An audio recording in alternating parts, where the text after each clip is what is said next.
while back, I made a video discussing if Invincible in his prime had what it takes to 1v1 a roster of the Justice League that I chose myself. If you haven't already, I highly suggest giving the video a watch, but within the video I had a section about Batman because it's Batman. How is it going to make a Justice League video and not have Bruce in it? But getting back on track, I said that Batman loses in a fight against Invincible specifically due to the clear rules I laid out and gave several examples on how Batman defeats Mark if those rules were not in place. Despite that, several people let me know that they need to see an audiologist and get their hearing checked because they decided to let me know that Batman wins against Mark, despite me agreeing with them in the video. So while I'm working on my Invincible vs Avengers video, I decided that this will be a good video in between to truly highlight how Prime Invincible vs Batman will never be close.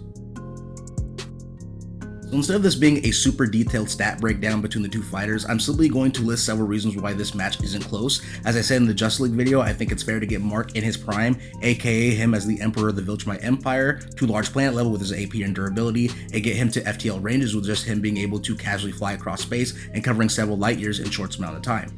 Now, the reason why a being of this caliber is light work to Batman is mainly attributed to what took place after the Darkest Knight was defeated. To anyone who is unaware of the ridiculous scaling of the DC universe, essentially that story ended with the DC characters having no barriers between their current and previous iterations. Whether it be the Golden Age of comics, the Silver Age, Post-Crisis, New 52, Rebirth, it doesn't matter. The characters' histories have all been rolled into one composite version of themselves, and any feats or equipment that they've acquired over the years is considered canon now.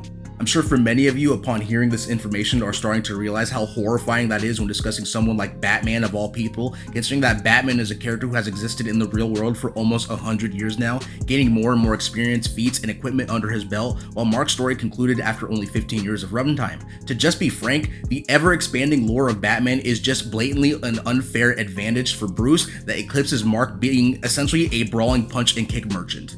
To start with, I'll quickly go over the reasons I laid out in the Justice League video as to how Bruce can defeat someone as strong as Mark. First on the list is the frequency device that has been used against Invincible several times within his own story. Building a device such as this is literally child's play to someone like Bruce. It's not even a stretch to say that any scientific feat in Invincible pales in comparison to Bruce having an understanding of the totality and knowing who on the Justice League is physically capable of entering into it, telling the Flash himself, someone who can vibrate his way into alternate dimensions, that he's not cut out for the job based off his analysis. This is also why I believe Batman would be capable of coming up with his own strain of the Scourge virus. In the Invincible universe, there does exist an improved version of the strain, and it has been able to tear through Mark's body, which almost killed him if he wasn't helped by outside forces immediately. Chemical warfare is not above Batman's pay grade due to canonically having his own variants of the Scarecrow's Sphere Toxin that he does use in battle. We see this being implemented against Aquaman during the Tower of Babel storyline. As previously mentioned, he is able to analyze the physiology and capabilities of Barry Allen, Superman, and Martian Manhunter, so coming up with some kind of compound that can put down a Viltrumite is not off the table. Next method on our list is the Justice Buster suit that was used in the New 52 to do as its name implies, fighting against the Justice League.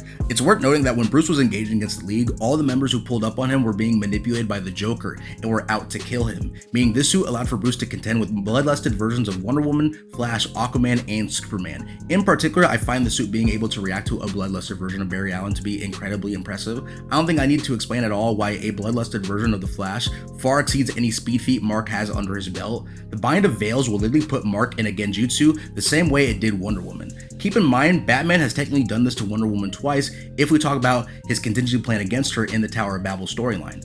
So there's two mind hacks methods under his belt that can put Mark down. And since we're talking about the Tower of Babel storyline anyway, it's kind of GG's if Mark is hit with the same bullet that forced the Flash to start experiencing seizures.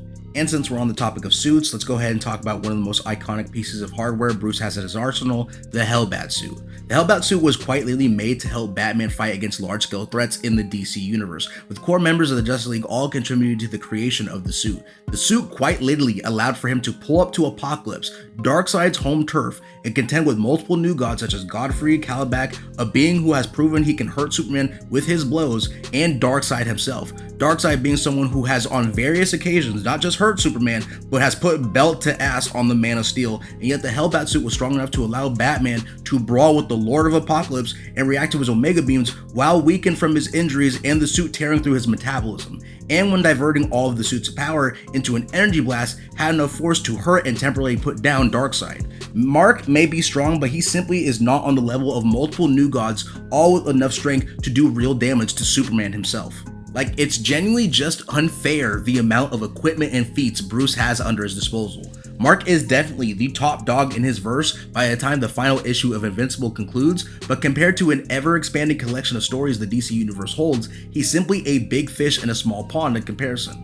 As I said in the Justice League video, I think against a bare bones version of Batman, I think Mark can take the W, but Batman with no limitations or restrictions, Batman with full access to all his equipment and incredible feats under his belt makes this battle no contest. I could talk about how in sheer combat prowess, Batman is bare minimum equal to someone like Wonder Woman, as they were forced to fight against an endless horde of monsters in a realm that negates all superpowers, forcing them to rely solely on their skills as fighters for literal decades. There are way too many times when the Justice League has either been outsmarted by Batman or they were put under mind control and Bruce was able to overcome them. We're talking about someone who is capable of making a robot that no-dips several major heroes in the league. Like, if I wanted to get really mean, I could talk about the final Batsuit that was given to Bruce by the World Forger, who did become an ally of the Justice League for a time.